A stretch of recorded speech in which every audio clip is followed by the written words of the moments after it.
لاہور سمیت پنجاب کے مختلف شہروں میں زلزلے کے جھٹکے۔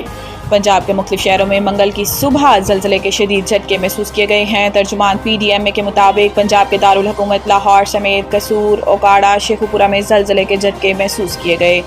زلزلہ پیما مرکز کے مطابق زلزلے کی شدت 4.4 ریکارڈ کی گئی ہے، جبکہ گہرائی 12 کلومیٹر تھی۔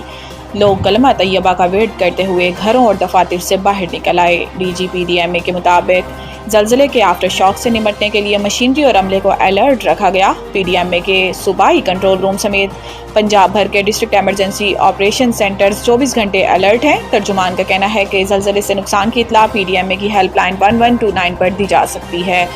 ریسکیو ذرائع کے مطابق زلزلے کے نتیجے میں فوری طور پر کسی جانی اور مالی نقصان کی اطلاع نہیں ملی۔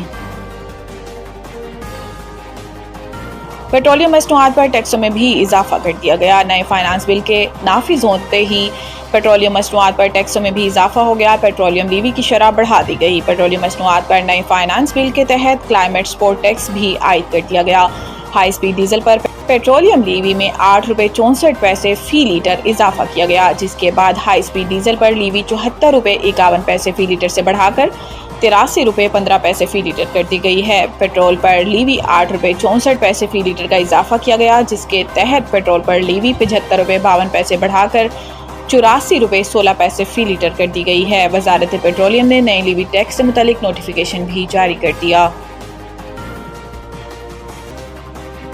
UN سلامتی کونسل کی صدارت پاکستان جامع اور عملی نتائج کے حصول کے لیے پرعزم ہے۔ سماجی رابطوں کے پلیٹ فارم ایکس پر اپنے بیان میں نائب وزیر اعظم اور وزیر خارجہ اسحاق ڈار نے کہا ہے کہ آج پاکستان جولائی 2025 کے لیے اقوام متحدہ کی سلامتی کونسل کی صدارت سنبھال رہا ہے۔ یہ صدارت پاکستان کے بطور منتخب رکن 8ویں دور 2025-26 کے دوران حاصل ہوئی۔ انہوں نے کہا کہ پاکستان یہ ذمہ داری عارضی، پختہ یقین اور اقوام متحدہ کے چارٹر، بین الاقوامی قانون اور کثیر الجہتی نظام سے گہری وابستگی کے ساتھ سنبھال رہا ہے۔ ہماری صدارت ایسے وقت میں آ رہی ہے جب دنیا بھر میں تنازعات اور انسانی بحران شدت اختیار کر رہے ہیں۔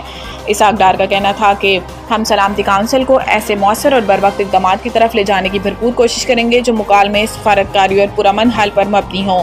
انہوں نے کہا کہ انشاءاللہ اس ماہ کے دوران میں 2 اعلیٰ سطح نمائندہ اجلاسوں کی صدارت کروں گا۔ اسحاق ڈار نے کہا کہ پاکستان تمام رکن ممالک کے ساتھ مل کر جامع، متوازن اور عملی نتائج کے حصول کے لیے پرعزم ہے۔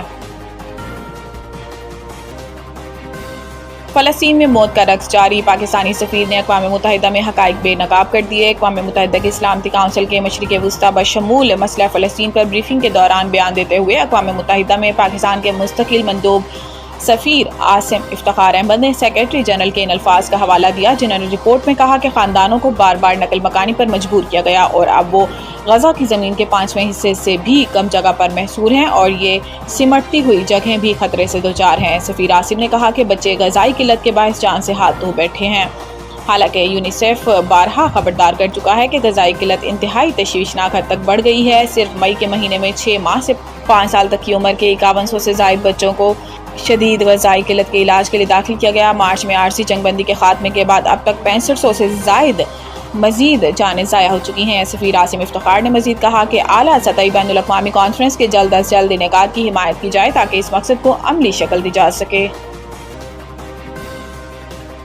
لاہور سمیت پنجاب بھر میں آئندہ 5 روز تک موسلادھار بارش کا امکان۔ محکمہ موسمیات کے مطابق لاہور سمیت صوبے بھر میں پری مونسون بارشوں کا سسٹم ایک بار پھر داخل ہو گیا ہے، جس کے باعث کہیں ہلکی اور کہیں تیز بارش کی توقع ظاہر کی جا رہی ہے۔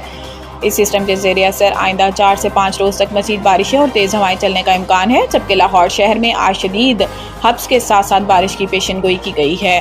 موسمیاتی ماہرین کے مطابق لاہور میں درجہ حرارت کم سے کم 26 اور زیادہ سے زیادہ 32 ڈگری سینٹی گریڈ تک جا سکتا ہے، جس کے باعث موسم مرطوب اور غیر آرام دہ رہے گا۔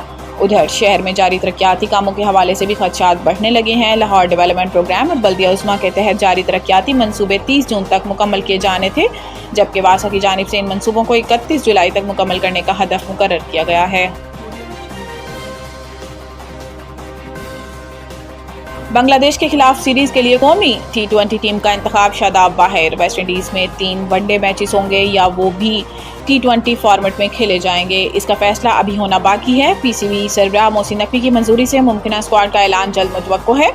Lead spinner Shadab Khan fitness مسائل کی وجہ سے دستیاب نہیں ہوں گے۔ ذرائع کے مطابق شاداب خان کے کندھے میں تکلیف ہے اور ہو سکتا ہے کہ ان کی سرجری کی ضرورت پڑے۔